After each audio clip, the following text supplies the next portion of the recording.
Thanks everybody for coming. Feel free to grab water, finish up with insurance as we get started. Thanks everybody for coming in. We've got 38 airplanes signed up so far, so the number's going up a little bit.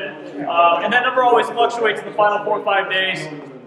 We usually go up a couple, and then the morning of, with dead batteries and stuff like that, we go down a couple. So it's hard to say, but we're kind of right in the middle of the pack in terms of our attendance over the last 13 years prior to this, the 14th year. I got shirts here. A couple of thanks to begin with, and before I forget it, we've actually got probably the largest military contingent this year compared to any other year. We don't have the retired general that has flown with us in the past, but we've got a couple of retired Air Force bomber pilots with, we've got a retired Navy captain with, we've got a standing U.S. Air Force colonel with. So thanks for everybody showing up, and a really cool group of people to fly with this year. Randy at AirTrek North, Kurt with Modern Avionics donating this hangar space for us, and a bunch of logistics stuff too. Christy Derringer for doing the shirts. She's been doing this for what, 7 years now with the shirts, I think. So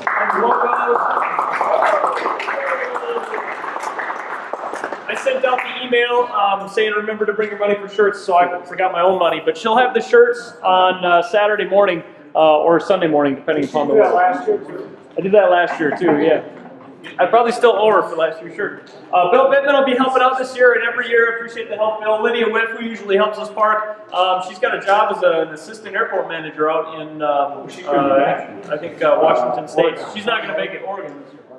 Hiroshi for putting the YouTube videos and all the tech help every year. Appreciate that. Merle Marshall, who's here. And Merle gets us going on the ground. So the biggest mistake I had made in the past that I make sure is like item number 3 on the list these days is the porta potty, and the porta potty will be there again this year. We'll talk a little bit about our parking area. Flying Cloud Tower's always been terrific. 14 years now of the Air Tour. We've canceled a couple due to poor weather weekends, but they're excellent. They know the deal. They work with us. We give them plenty of heads up. They get us all out in record time. It's pretty amazing. I think our biggest year was 47 airplanes, and they had us out in 42 minutes. Highly impressive. So we appreciate their work and effort. 13 years hardworking pilots. The organization of this really isn't that hard. It's kind of fun for me. The tower gets stressed out a little bit. But really, all the credit goes to the pilots flying along, and anybody who's been in the busy pattern at the Air Tour has seen this before. It gets a little bit stressful, but thanks everybody for keeping it safe. And we'll talk about safety almost exclusively through the rest of this presentation. At any point, please stop and raise your hands, ask questions. The reason we're kind of live taping this instead of just sending out some minutes and a PDF of the PowerPoint slides so that people who didn't make it in, there's about another 60 people who would probably be here if we weren't taping this, will benefit from those questions. So please stop and ask. I take notes, and for those of you who have flown on the Air Tour in the past, a lot of those things get adjusted based on the questions that anybody has. How many folks are brand new, never flown the Air Tour before? All right, excellent. That's pretty typical. Usually about 75–80% of the group has flown with us. So what to bring on Saturday morning: charts, diagrams. I'm going to send out an email on Thursday or Friday. Whenever we have a definitive, yes, we're going flying, I will send up the up-to-date list. I'll show the current version of the list and the current version of the parking diagram. When we have the go, no-go decision, I'll talk about that in a minute. That does not include FAA, sectionals, charts, airport diagrams, any of that. You're on your own for that. I've got some reference material in here. But make sure that you're your own pilot. This is not a guided tour per se with respect to FAA materials. Print the itinerary or download it as a PDF to your iPad, whatever you prefer. I'll also have some spare copies at the coffee table on the morning of the flight. $5 per golfer. Bring a $5 bill, please. The Park Falls Country Club is where we'll be playing our golf contest. There will be a couple of prizes for the longest drive and the best wedge. I'm going to bring my golf clubs and just have them sitting there. The fastest airplane will have my golf clubs on board, and they'll just drop them off there, and I'll have somebody pick them up, hopefully before we fly home. And so feel free to use those, but I'm not a good golfer at all. I don't have nice golf clubs. So bring your golf clubs if you want. All you need really is a driver and something to do, kind of a 70-yard layup shot. So, but there will be prizes. The Junior Golf Association of Price County runs the driving range. So you're giving $5 bills to kids that are helping us out for the day, and they're also using that to improve the course and get younger kids golfing. So for anybody, I'm not too into golf, but for anybody in golf, getting young people involved is a big deal. So bring $5 per golfer, and then bring lunch money. It's the Harbor View restaurant for anybody that's been there. It's a nice restaurant.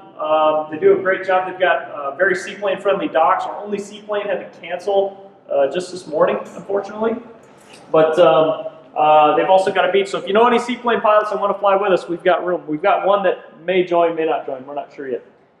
Tim is familiar with some of those mental challenges with that individual. So we will have coffee, we'll have water, porta potty. For anybody driving, I've had a couple of people check in with me. They have passengers coming to meet them that are driving to the airport. We're meeting on a part of the airport that's only accessible via the Charleston Road gate. And there's a separate gate code for that. I'm not going to record it and put it on YouTube. Please email me that gate code. Any questions so far?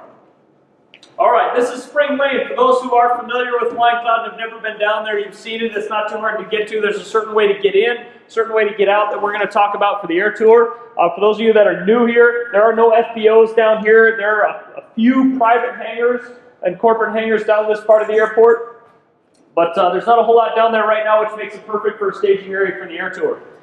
When you land or when you taxi for aircraft based at Flying Cloud, when you taxi out of your hangar, just ask them to taxi to the air tour. You can say make it sound cool, or you can ask taxi to Spring Lane. Spring Lane is, of course, the southwest part of the airport. This portion right here is actually Spring Lane. And then Merle will have to fill me in here, but there are, I believe, state names for each of those. Is that how those are named? All right, okay. You will enter through the intersection of Bravo and Hotel, which is about 2.5 acres of asphalt, right? And so no matter where you land, if you land on 2A left, if you land on 1A, if you land on the 10s, or if you come out of this hangar, or this hangar, or this hangar, or that hangar, ground is going to instruct you to taxi to the far west end of Bravo and enter Spring Lane from the west end. We do this so that we can organize everybody. We don't have airplanes head to head. It's not terribly stressful, but the most stressful part of the air tour is that 45 minutes getting everybody parked, getting 38 airplanes hopefully parked that morning. It tends to run fairly smoothly, but Bill and I are busy. So, everybody will come in from this end, and we'll be parking airplanes. I'll show you a diagram of this in a minute. Parking airplanes along the north side of Spring Lane. We do have occasionally a couple of airplanes, amateur-built airplanes with low-to-the-ground, low-profile wheel pants. We have the amphib that just canceled, but in the past we've had to keep them on asphalt. Does anybody else have a problem being parked on asphalt? Or I'm sorry, on grass, going over probably a 1 to 2 inch lip on the grass. It's been pretty dry. I'll go out and walk it the day before, but we will be parking almost everybody in the grass. Here's the diagram of how you'll park. You guys don't have a copy of this yet. This is current aircraft, and so this may fluctuate a little bit. And don't be too dependent upon parking next to your neighbor. Your neighbor may have had a dead battery that morning. For those of you who have flown the air tour before, as you arrive, Bill is going to catch you down here, and he's going to use the walkie-talkie to kind of give you a heads up of where airplanes are going, and you'll see me running along back and forth. I've got the note on the bottom left. That's about 50% for me and 50% for everybody else. Just to be careful, there are running, moving, spinning propellers out there. Bill? Oh. I'll have signs out here for lane 1. We're just going to name it lane 1. I'll have a sign out there that says 1, and I'm also going to post that on this little picture when I email it to you guys Thursday or Friday. Lane 1, lane 2, lane 3, and lane 4. So you'll know where you're parking. You can see 739 Golf, I believe a 172, 758 Fox Alpha, which I realize is probably out of place, is a 210 horse 172 that just pulled in. You'll probably be leaving the 172s. We'll have the porta potty and coffee between lanes 2 and 3.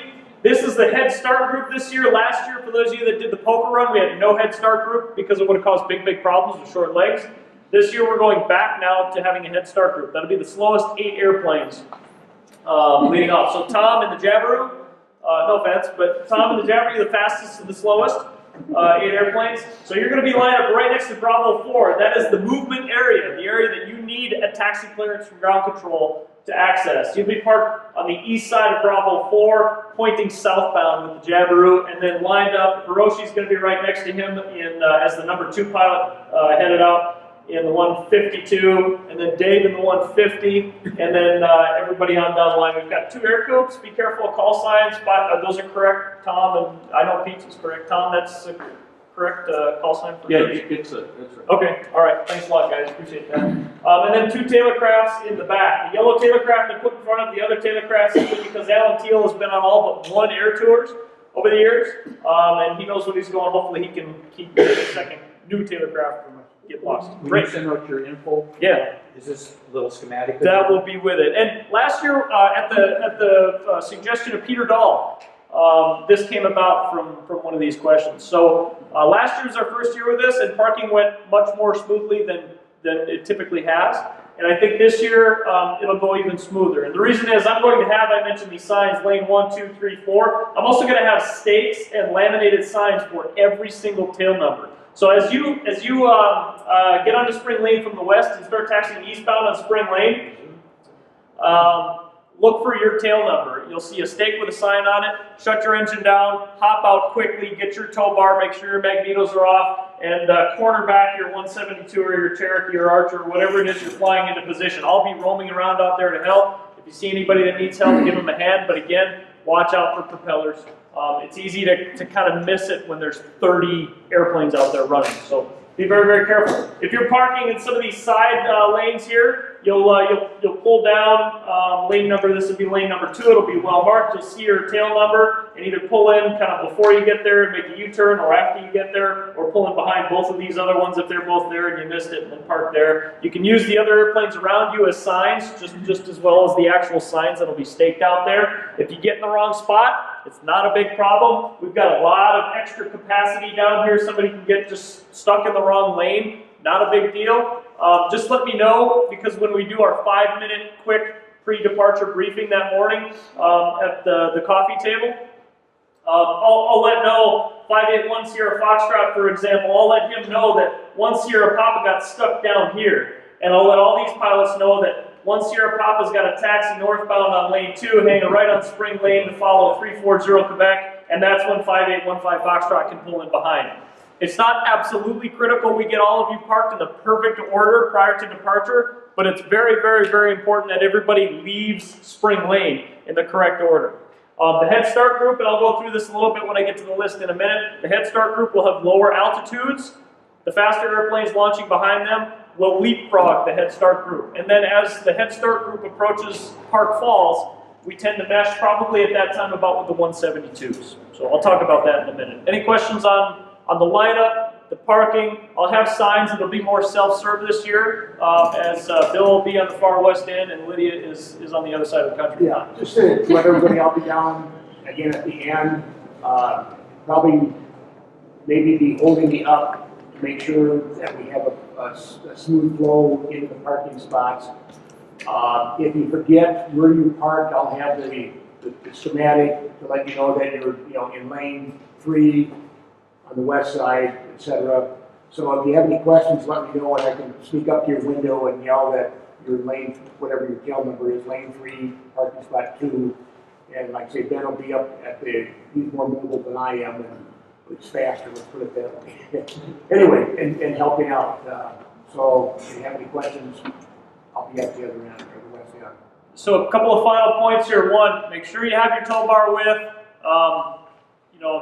Don't have it locked in the baggage compartment and under 25 pounds of baggage. I say that because we see that with a couple of airplanes every year, especially Cherokees, where you like to lock that baggage door. If you leave it unlocked, at least for the portion where you taxi over in the morning, assuming you're not flying in, if you leave it unlocked, you can shut down. I can run back there, grab your tow bar, and be pushing you back before you even have your seatbelt off. So we tend to run pretty efficiently in the morning, and I have a lot of coffee that morning. So 8:45, you gotta be there by 8:45, because we're going to start a brief at 9. If you show up at 8:45, there's going to be a bit of a backup. We won't get you actually parked until about 8:55, and then get over for the briefing. Earlier is better. I'll be there at about 6:30 in the morning, or earlier, probably 6, to get the coffee warming up.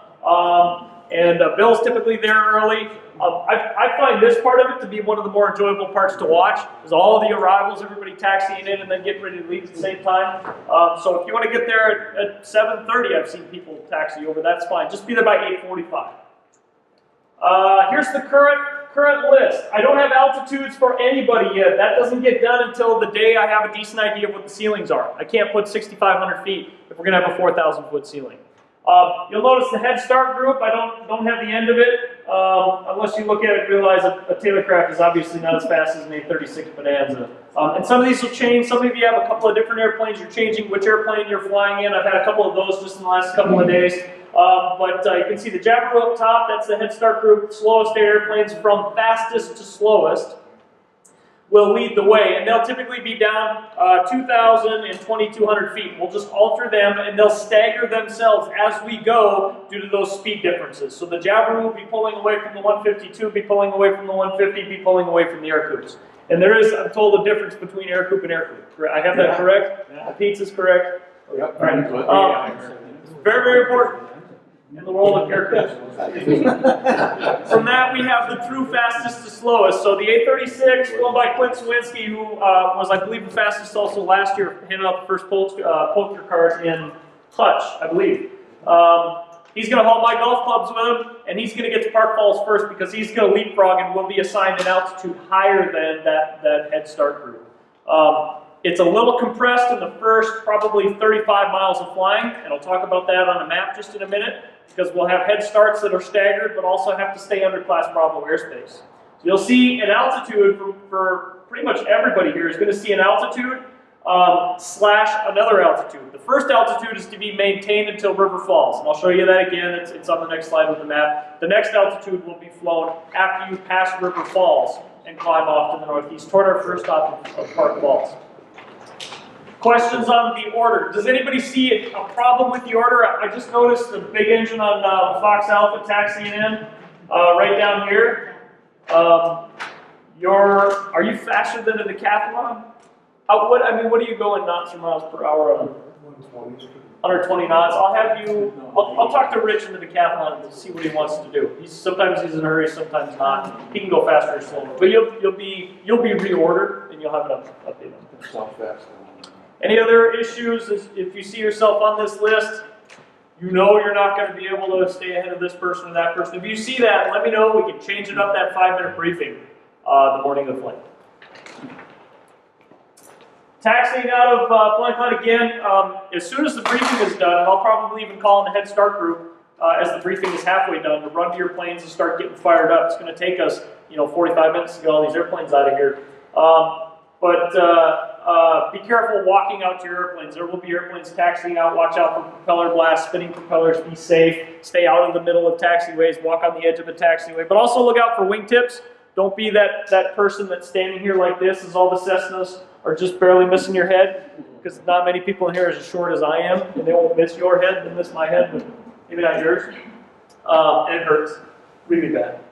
Start your engine immediately after the airplane in front of you starts their engine. So don't necessarily just look directly off your side. The reason is, if we go back to this map, I've got this set up so that 627J goes out first, and then 959 Golf Tango, and who's 6580 Golf looking at? 80 Golf based on your order, and you'll have a copy of that, right, Dave? Yep. You'll be looking at him. And then 95026 is going to go out, but 340 Quebec is following 95026. All right? So you've got to know who on the list you're following, and then where on the map they're parked. Know when to start your engine. Be ready early, not late.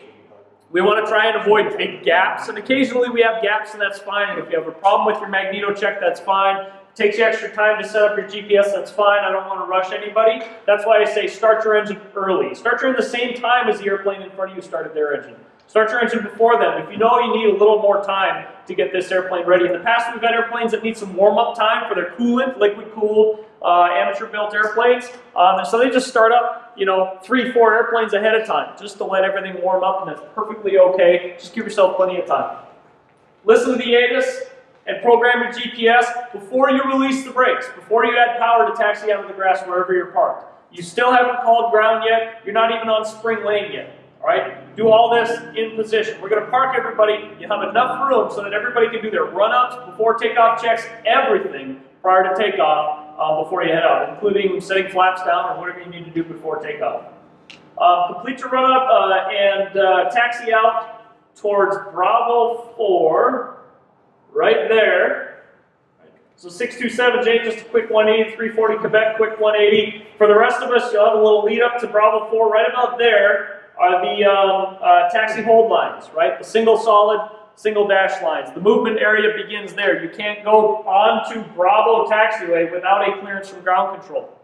Bravo 4 is where you'll say, ground, this is Cessna 1234. I'm at Bravo 4 with the Air Tour, ready to taxi with information Foxtrot. Right? They know you're going to be flying over Leakville and then up to Park Falls. They're going to see everybody do it. So don't worry if you miss a thing or two, it's not a big deal. But remember, this is not a formation flight. Again, year one, the very first year we had the Air Tour with 10 airplanes, and it was my fault because I didn't make it very clear. We had one pilot just see everybody taxi out, and just taxied out and went and took off. And so they called me halfway through the flight and said, you know, we got 9 calls, but 10 takeoffs. So just mention it to the people next year. So I added a little bullet point to the slide. That was my fault. Every airplane's got to call ground individually for that taxi clearance. Right now, the wind is forecast to be out of the south, which is just perfectly ambiguous when I'm trying to say ahead of time which runway to plan on. But if it's out of the south and they're using runway 28 left, it's prevailing wind.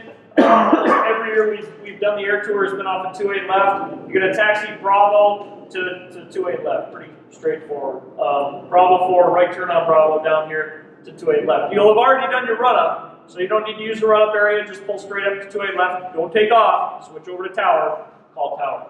We'll talk about that in a second too. Any questions about firing up on the ramp, doing your before takeoff checklist on the ramp, taxiing out, calling ground at Bravo 4? Any issues?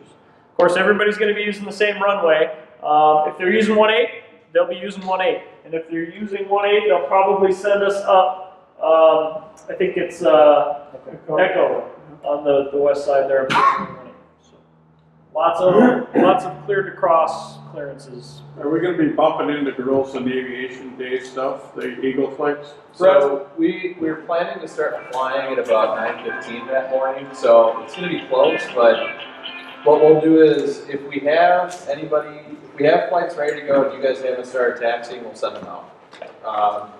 If the winds are the west and 28 left is going on, then we'll just use 28 right. That'll be simple. If it's out of the east, obviously we'll use the north parallel. You guys use the south parallel. If it is 18, we'll work and we'll probably hold our departures for a half hour or so, or whatever it takes for you guys to get out of here. We'll make it work. But getting 40 planes out at once, we got the whole rest of the day to get the flights in. So.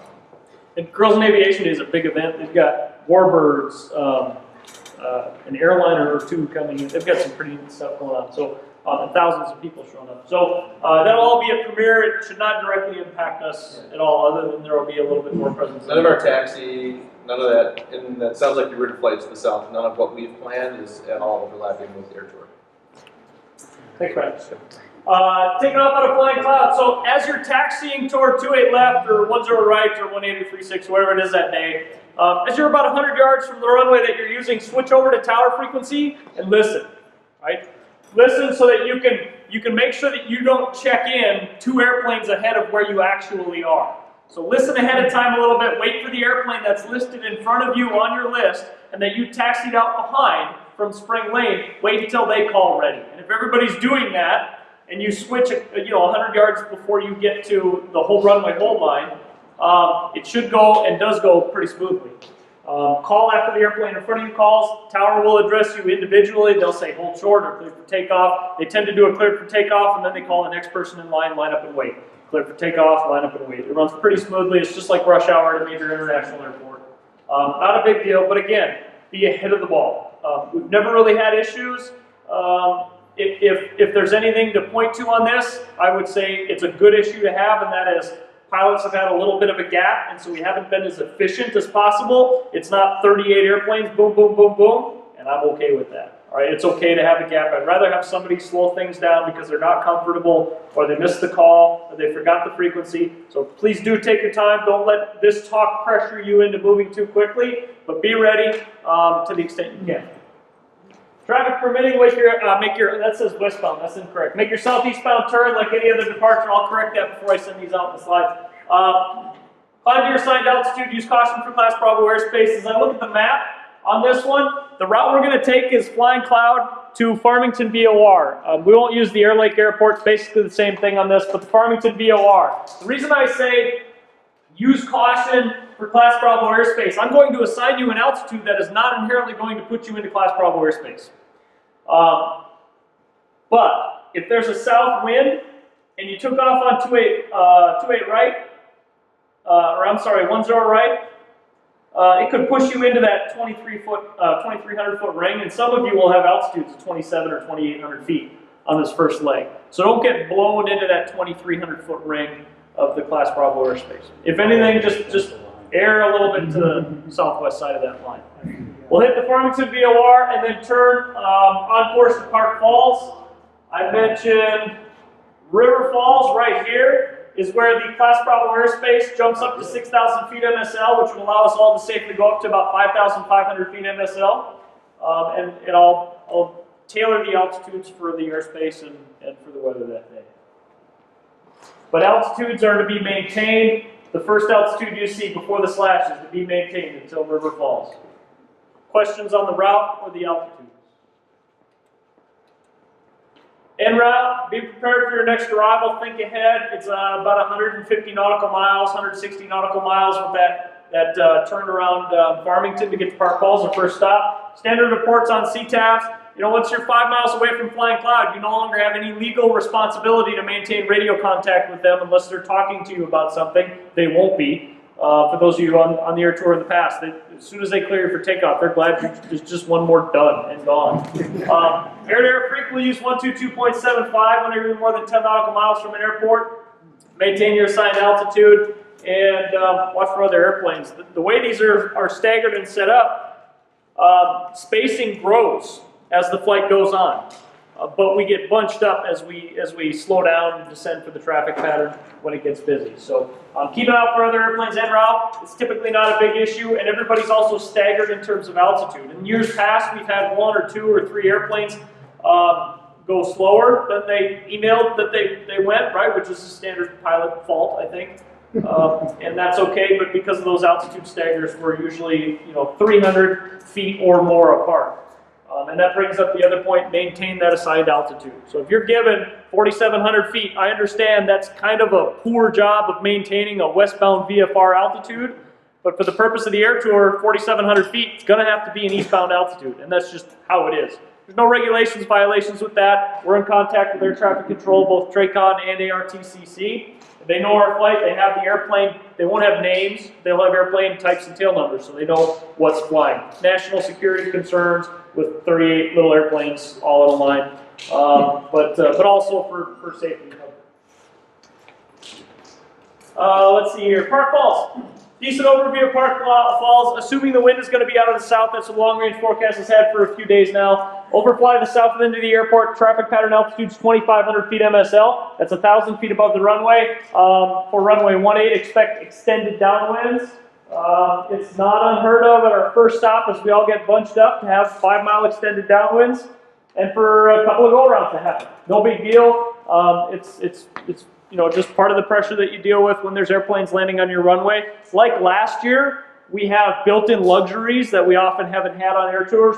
Last year we had taxiways everywhere we went, and that was awesome. That was the first time we'd ever had a taxiway every place we went. This year we also have taxiways, but if the wind is out of the south, in addition to having taxiways to be able to exit onto, instead of soggy grass and Spirit Lake and places like that we've had to deal with. In addition to that, we seem to be landing, and our rollouts, if the wind is out of the south, will take us right onto the ramp. So land, roll long, and exit onto the ramp. And if you're on final and there's an airplane on the runway 3,000 feet ahead of you and they're getting ready to exit and you're still 200-300 feet up, that's going to be a normal landing. It may look a little different than it does at Flying Cloud on a quiet day, right? You're not going to have 6 miles between every arrival, but this is fly-in type approaches and landings. If you do not feel comfortable, go around. If somebody cuts you off in the pattern, go around or ask them to go around, communicate with them. I've been last year I was in the back of an airplane and another airplane cut us off, and it was close, it was fairly close. We saw it coming the whole time, and it wasn't a big deal, and we started to go around and fix the problem. So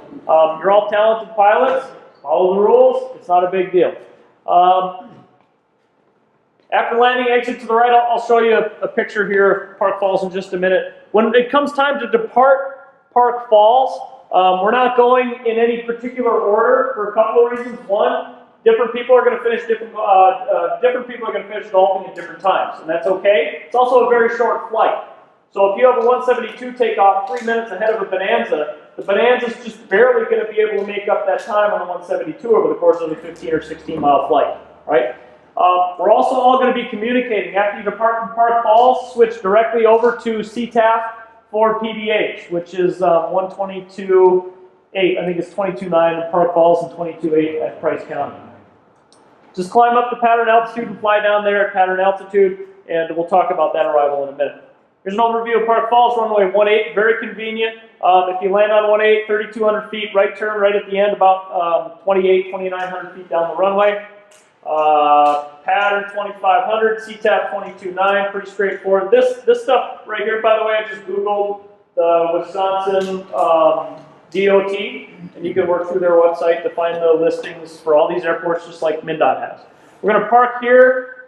We've been working with the airport manager there. They've mowed the grass. It's all solid ground. Not a ton of space to park airplanes on asphalt, so first come, first serve on the asphalt. Otherwise, we're spilling over into the grass. People tend to get creative. That's Faribault several years back. I love it. The Head Start group, the leader of the Head Start group grabbed, a perfect parking spot, and everybody else just fell in line behind him. So do your best, make good decisions. It all tends to work out. It's a nice crowded airport. It's 3,200 feet long. It's got mowed grass.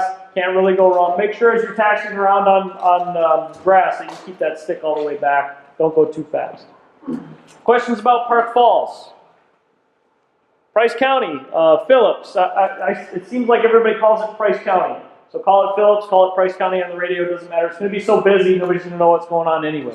Say, Ben? Yeah. Can you go back one slide? One more.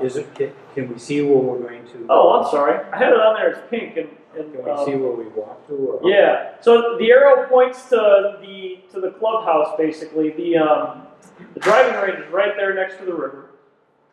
And you're going to walk down this road and take a right at this T. It's the guy that runs the pro shop is going to set up some cones with arrows. They've also got a big tournament kicking off that morning. I think the start is 10 in the morning or 10:15 in the morning. So there will be a bunch of golfers all driving around. They're going to have golf carts also, by the way. Not everybody has to make this half-mile walk. They'll have golf carts to drive anybody interested, and they'll be shuttling us back and forth in exchange for our $5 driving range hits. So, yeah, pretty easy to find, I think, I assume. If not, we'll get complete as soon as Clint plans. Did you say left track? Yeah. Is there a note on there for right traffic? Yeah, it'll be left traffic. So as we're coming up from Flying Cloud, we'll be coming up through there and just overfly the south end of the airport at pattern altitude onto a left downwind base, final runway 18. Any other Park Falls thoughts? All right. Price County, flat pattern altitude directly into an upwind leg. It would be nice, it would be efficient to just go straight in, and that might work for the first 2 or 3 arrivals, but once we get people in the pattern, we kind of need the structure of that pattern to be able to properly extend downwinds, do go-arounds, do all those things safely that we need to be able to do. So fly directly into an upwind leg for 19 or 24, depending upon the wind. If the wind is due south, then we're using runway 19, pattern altitude 2,500 feet. Expect extended downwinds again after landing. Regardless of the runway, exit to the right. Look for a marshaller or find an open spot. Some of the local pilots know we're coming. They're going to try and marshal us in. Just talk to the new airport manager at Price County. And he's gone out there and checked everything out and said the grass is in great shape for parking. Map of Price County. So runway 19 will be coming down from the north. It's almost due north, 15 or 16 nautical miles coming down from Park Falls. Enter an upwind for runway 19, offset from the runway more than anything, so you can see airplane after airplane after airplane. Looks kind of cool. And off the departure end of the runway, turn crosswind, downwind. I would avoid the midfield crosswind with this many airplanes. Full length upwind, crosswind off the far end of the runway. Downwind, base and final, again, extended downwinds, work with the other pilots on the radio. It's nothing worse than any busy, non-towered airport you've been to on a Bluebird Saturday morning, or certainly any busy, big flying. If we're using 2-4, same thing, find the airport, fly on the departure end of the runway, crosswind, downwind, base, final land on 2-4. The parking area is all this right here. And this is like a manufacturing facility back here, so there's no airplane parking right there. Those are cars. It's all going to take place right here, and all the grass around the ramps, that'll fit about 60 airplanes, he says. So We're in good shape in Price County. The restaurant is that right there, and the seaplane, you can see there's actually a seaplane parked in that satellite view. Careful crossing that street. There's also something going on in town there called Fall Fest or Fall Festival. Self-explanatory, and so it'll be kind of busy in town. Just watch for cars as you cross that street there. So very, very short walk. Any questions about Price County? Departing Price County, this is where kind of the structured part of the air tour ends. Our first airplanes will be arriving in Price County probably around 11:15. They'll hit a couple of golf balls to set up an Anza or a 210 or Navions or whatever you got that's fast, and they're going to buzz down to Price County quick and get lunch. And if you're done with lunch at noon, feel free to hit the road at noon. We've got pilots going to different airports. We've got pilots taking different routes to get back here. We've got, I think, Bill, you're taking a tour of the cabin on the way back, right? So on the way back, switch over to 122.75 and check in. Air Tour pilots, this is Cessna 1234. We just took off out of Price County. We're climbing to 4,500 feet. And you'll hear other people talking about the air tour. Hey, yeah, I'm just crossing the St. Croix, switching frequencies over to Anoka Tower, wherever you're based and flying back into. Ken, Crystal, still, right? I mean, we've got, so it's the Flying Cloud Air Tour, but over the years, I'd say about 15 to 20% of our annual attendance is other airport based, whether that's as far away as Blue Earth at one point. So feel free to hit the road, just communicate on your way out, be vigilant for other airplanes. Questions on departing from Price County? Pretty straightforward. You're kind of on your own. Airplanes are far more spread apart, both time, distance, altitude on the trip home. Watch out for propellers. Should be headed out there. There'll be airplanes taxiing around. It's it's going to be tight in some of these spots. Have your tow bar handy, so there will be some tight turning going on. Just keep your eyes peeled. That's all I have. Every year. Every year. You'll never take that one out. Thank goodness he'll be in his own airplane this time. Any other points or questions? Anything you want folks watching on YouTube to talk about here? All right, that's all I got. You'll get an email from me by the 1 p.m. TAF on Friday with the list, the map, and a go, no-go based on the weather. And we are not weather pushers. So for anybody new to the air tour, we're not flying in 2,200 foot ceilings with 12 gust 20 winds. This is supposed to be fun, and that kind of weather's not fun. So thanks everybody. We'll talk to you soon. Dick.